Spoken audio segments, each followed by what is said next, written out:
Everyone knows the United States has one of the world's most powerful militaries. But if that's true, why hasn't Iran been defeated? The answer isn't as simple as comparing armies or weapons. Geography, economics, politics, and global strategy all play a major role. In this video, we'll look beyond the headlines and uncover the real reasons behind one of the world's most closely watched geopolitical rivalries. Okay, so here's a question for you. Why hasn't one of the world's absolute most powerful militaries been able to bring a quick, decisive end to its confrontation with Iran? Well, today in this explainer, we're going to dive right in and break down the real, on-the-ground reasons behind the headlines. I mean, think about it for a second. For decades now, Iran has lived under intense economic sanctions, severe diplomatic isolation, and just this constant, overarching military pressure.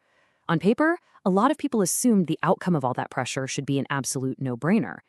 Yet, despite repeated crises, they've remained a major regional power, which kind of forces us to ask the ultimate question: why exactly isn't Iran losing?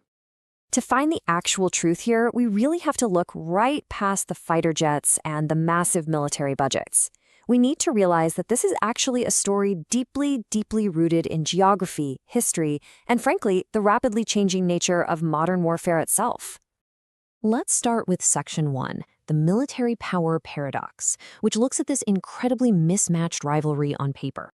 Just look at the massive contrast here in defense spending. The United States literally spends more on defense than almost every other country on Earth combined. It's staggering. With sheer financial dominance like that, you'd probably assume a quick victory is absolutely guaranteed, right? But that brings us to Section 2, the biggest misunderstanding about how we actually measure war. You see, we have this gut instinct to measure power just by counting things: soldiers, aircraft carriers, missiles. We assume hardware wins wars. But in reality, some of the most powerful armies in history have seriously struggled against opponents with way fewer resources. Why? Because modern conflicts are decided by entirely different factors, like, logistics and diplomacy. War just isn't a simple math equation of who has the biggest arsenal anymore. It's an incredibly complex web of economics, public opinion, and international diplomacy. It's like a giant puzzle. But above all the other pieces, it really comes down to one thing: the ultimate cost of escalation. Let's dive into Section 3, designed by geography, looking specifically at Iran's natural defenses. Honestly, before you even look at any military strategy, just look at a map. Geographically, Iran is one of the largest countries in the Middle East. Its sheer physical size presents this immediate, super daunting hurdle for literally any invading force. And it isn't just large. The landscape itself acts as a massive, built-in natural fortress. We're talking treacherous mountain ranges, totally unforgiving deserts, and massive, isolating distances between all its major cities. So, what does this actually mean for an opponent on the ground? Well, this severe terrain translates directly into a total logistical nightmare.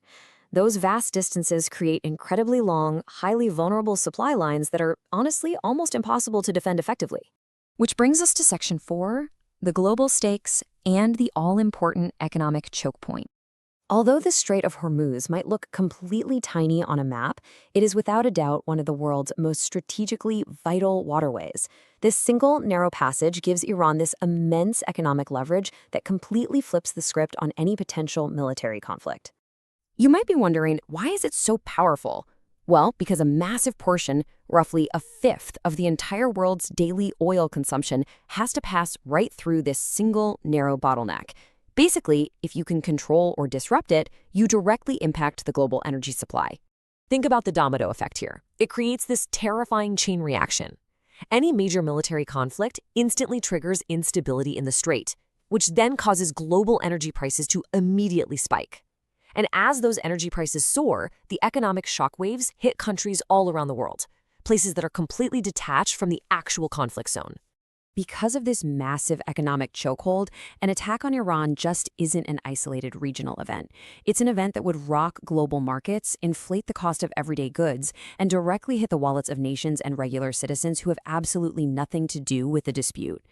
It perfectly highlights this crucial idea. Modern conflicts are rarely decided by military strength alone. Simply counting up tanks and comparing defense budgets is, frankly, an outdated way to look at the world. You have to look at the whole board, the geography, the logistics, and of course, the massive global economic fallout. So I want to leave you with this final thought to really ponder. In a world where harsh natural fortresses and tiny global trade choke points can completely neutralize overwhelming military might, what is the true cost of escalation? Thanks so much for joining me for this explainer. Keep looking behind the headlines, and I'll see you next time.